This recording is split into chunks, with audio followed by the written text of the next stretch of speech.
Ordet multiliteracitet behöver vi lite fundera på. Det vill säga, vad betyder det egentligen? Och jag kan berätta att det är inte så självklart för oss lärare heller. Och nu ska jag läsa lite högt om ur handboken som Utbildningsstyrelsen i Finland har gett ut kring just multiliteracitet. Vi föreställer oss en skola och tittar in i de olika klassrummen i årskurs 9.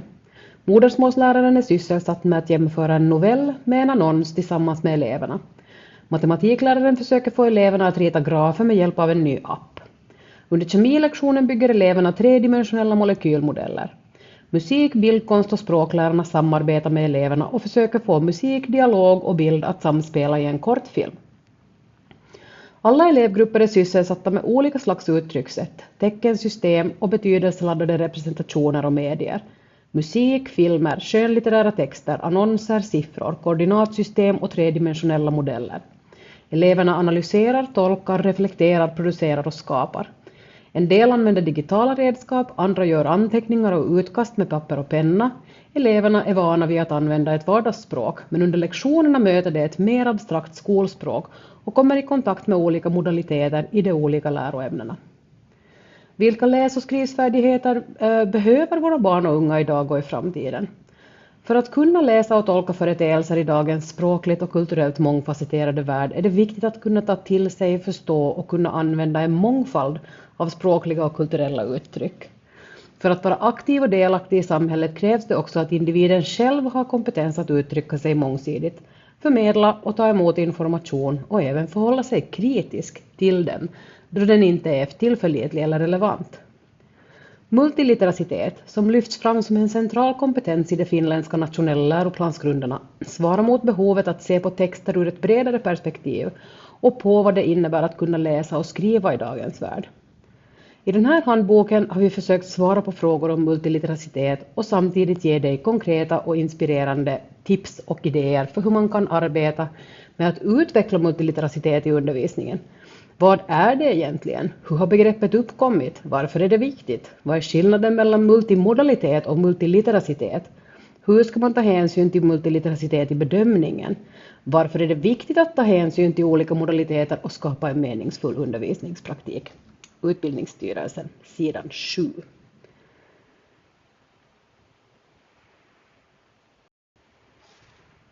Så här lyder texten i läroplanen 2014. Multiliteracitet. Med kompetens i multiliteracitet avses förmågan att tolka, producera och värdera olika slag av texter i olika medier och miljöer. Denna kompetens gör det möjligt för eleverna att förstå många olika slag av kulturella uttryck och forma sin egen identitet. Begreppet multiliteracitet har koppling till det vidgade text- och språkbegreppet. Med texter avses här olika slag av information som kommer till uttryck genom verbala, visuella, auditiva, numeriska eller kinestetiska symbolsystem eller genom en kombination av dessa. Texterna kan tolkas och produceras till exempel i skriven, talad, tryckt, audiovisuell eller digital form. Eleverna behöver ha kompetens i multiliteracitet för att kunna förstå och tolka världen omkring sig och skapa en bild av den kulturella mångfalden. Kompetens i multiliteracitet innebär att kunna söka, kombinera, omforma, producera, presentera och kritiskt granska information i olika former, i olika kontexter och med hjälp av olika verktyg. Kompetensen i multiliteracitet bidrar även till att utveckla ett kritiskt tänkande och studiekompetens, det vill säga att lära sig att lära. I denna kompetens ingår även etisk och estetisk läskunnighet. Det är viktigt att eleverna får möjlighet att träna sin mångsidiga läskunnighet både i traditionella lärmiljöer och i multimediala lärmiljöer där man använder digitala verktyg på många olika sätt. Eleverna ska utveckla mångsidig läskunnighet inom alla läroämnen via vardagsspråket för att kunna behärska begrepp och kommunikationsformer inom olika fackområden. För att eleverna ska nå kompetens i multiliteracitet krävs en mångsidig textmiljö, en pedagogik som utnyttjar denna och samarbete mellan olika läroämnen och andra aktörer. Eleverna ska ges möjlighet att använda, tolka och producera olika slag av texter både individuellt och tillsammans med andra.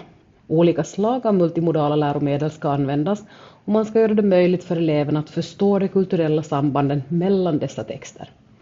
I undervisningen ska man analysera och reflektera kring texter som är autentiska och meningsfulla för eleverna. På detta sätt blir det möjligt för eleverna att använda sina styrkor i studierna och utnyttja texter och innehåll som intresserar dem samt att delta aktivt och påverka. Och det här var ur kapitel 3.3, mångsidig kompetens som mål ur läroplanen 2014 för Finland. Som ett exempel på multimodalitet och multiliteracitet så tänkte jag visa ett läromaterial som jag har varit med och utvecklat för svenska.nu och plugga.nu som är tänkt för i huvudsak finska studerande som jobbar med svenska. Och det här kallas för boken om mina språk. Vi ska börja med att titta på själva boken så kan vi sen gå in i lärarhandledningen efter det. Det vill säga, här finns 2 olika versioner av den här exempelboken. Antingen så laddar man ner Word-mallen eller så Book Creator-mallen. Men vi ska titta på Book Creator-mallen. Och Book Creator är alltså en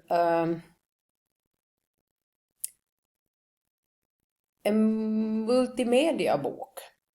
Det vill säga, den här boken kan innehålla video, ljud, text, länkar, animeringar och små filmsnuttar. Den kan innehålla ljudfiler och så vidare. Och här då så börjar man med att alla får sin egen mall av den här. Så man behöver ladda ner en kopia av det här. Och sen så fyller man då i sitt förnamn och efternamn. Och på första sidan här sen så svarar man på frågan vem jag är. Men istället för att bara producera text så kan vi här producera en video på den här hello-rutan. Och i videon kan vi då sen berätta vem vi är. Och sen så vill vi kartlägga då den här elevens språkliga omgivning. Vilka språk talas i min familj? Vilka språk talar mor och farföräldrar? Andra släktingar och sen andra för mig viktiga personer. Sen har vi då fritid, vilka språk man hör på olika hobbyer. Och sen då skola, att vilka språk används där. Och sen här så får eleverna, och igen det kan vi ju säga om den här föregående sidan. Det vill säga här ska man kunna göra en liten ljudfil för varje. Det vill säga man behöver inte skriva en text. Eller sätta in en kort videosnutt om de här sakerna också. På den här vad jag läser så får de ta screenshots av böcker eller bloggar eller tidningar eller annat. Och titta och lyssna på. Så här kan man ha screenshots från olika konton eller YouTube-kanaler eller TikTok-kanaler eller vad det sen än kan vara, podcaster och så vidare. Och igen så kan man ju skapa små videor där man då presenterar de här olika sakerna igen istället för att bara göra det i bild. Sen kommer vi till lite sådär svårare aspekter. Och de här är rätt så roliga. Och här rekommenderar jag faktiskt att man printar ut till en början med och låter elever och barn göra det här på egen, med liksom papper och penna först. Mitt språkträd. Och här är då tanken att man ska fundera på sitt språk. Så för mig kanske då den här trädets rötter ska bestå av min svenska. Och den djupaste roten kanske är min sundomdialekt. Sen kanske de här träden, de här liksom bladen, eller vad vi ska säga, kronan. Så här så kanske ligger min engelska, min tyska, min finska,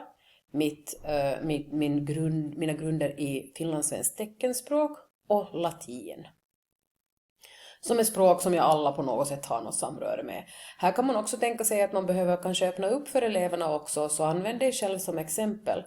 Att också titta på att det kan ju vara språk som man har med sig men som man inte pratar själv. Till exempel att ens en av föräldrarna pratar ryska men att man själv inte kan prata det. Och då skulle det här språket ändå kunna vara med här i det här trädet. Sen så finns det en till övning. Och de här övningarna är ju inte på något sätt mina, utan de här är alltså utvecklade av olika aktörer, och i lärarhandledningen så får man källhänvisningarna för det här. Men här så mitt språkporträtt handlar om att man ska måla in var någonstans i kroppen sitter de olika språken. Så för mig kanske svenskan sitter i magen, medan engelskan kanske är mina fötter, medan finskan är ena armen och tyska är andra armen, och i mitt huvud kanske Sundom-dialekten, eller kanske runt hjärta, vad vet vi. Sen kulturell och språklig identitet så baserar sig alltså på Hall 1975s sån här The Iceberg Model of Culture, och den handlar om att ytkultur är såna saker som musik, konst, dans, maträtter, språk, pengar, flaggor, olika såna här nationella symboler på olika sätt.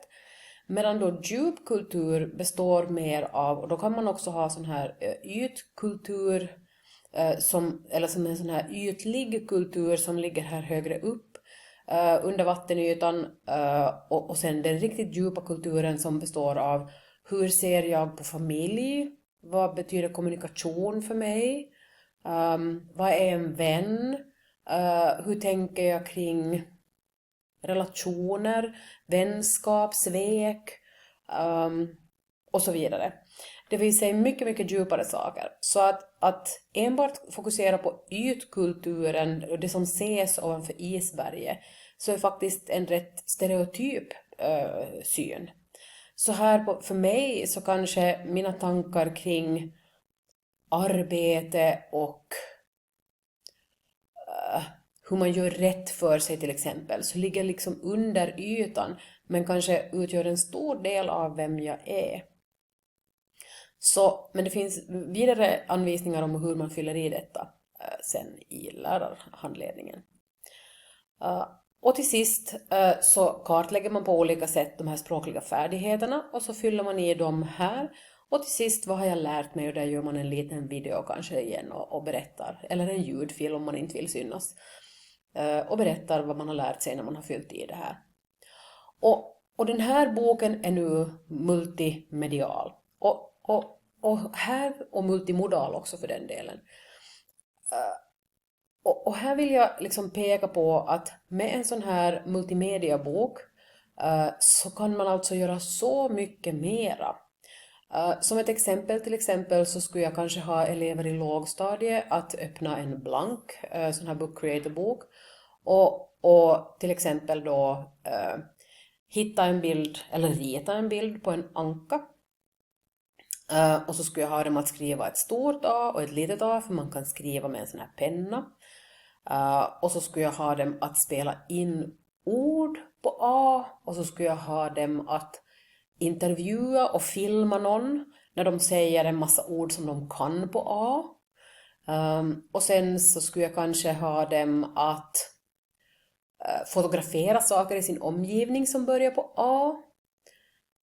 Sen så skulle jag ha dem att kanske läsa in en ljudfil där de säger A.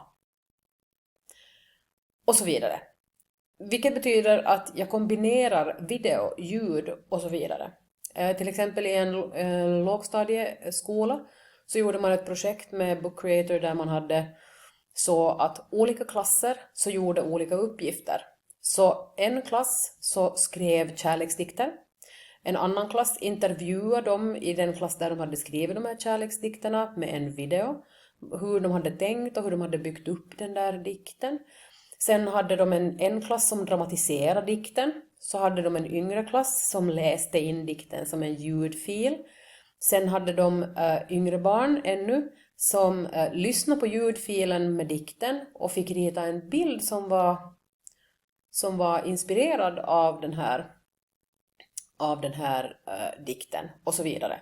Sen sammanställde man hela det här materialet och alla elever fick en egen sån här sidöppning, ett uppslag som det heter. Och sen i det här liksom uppslaget då så fanns alla de här olika filerna som hänförde sig till den här, eller som hänrörde sig till den här dikten som hade skrivits ursprungligen. Och så fick alla i uppgift att läsa 2 andra uppslag och ta till sig det som fanns på 2 andra uppslag. Och sen testar man efteråt. Och det visar sig att jättemånga så hade valt att lyssna på långt mycket fler och läsa mycket fler dikter än bara de där 2 som de hade i läxa. Och dessutom så fanns det sådana som hade läst hela boken med 96 uppslag. Så underskatta inte vad man kan göra med olika multimedia tillämpningar helt enkelt för att träna på olika multilitteraciteter. Så det här var det för multiliteracitet. Och multimodalitet betyder ju då alltså att det är någonting som ges i olika modus på ett sätt. Det vill säga att du nu kan lyssna på mig, det är en modus. Att du sen kan läsa transkriptet för den här eller sätta på textningen, det är då en annan modus. Och det att du kan bara lyssna utan att överhuvudtaget titta, så det är en tredje. Så multimodalitet betyder att den där texten kommer till dig på olika sätt, medan multilitteracitet är ju också genrebestämt. Det vill säga också alltså att hurdana sorts källor och hurdana olika regler och uppsättningar med regler finns det för att kommunicera i olika medier helt enkelt. Så mycket nöje med det här, för som bibliotekarier känner jag ju också att ni skulle ha en sån stor roll att spela i också skapandet av text. Och där känner jag att biblioteken skulle kunna ha en ännu finare ingång också till mer läsning. Det vill säga att också skapa olika sorters text. Mycket inspiration!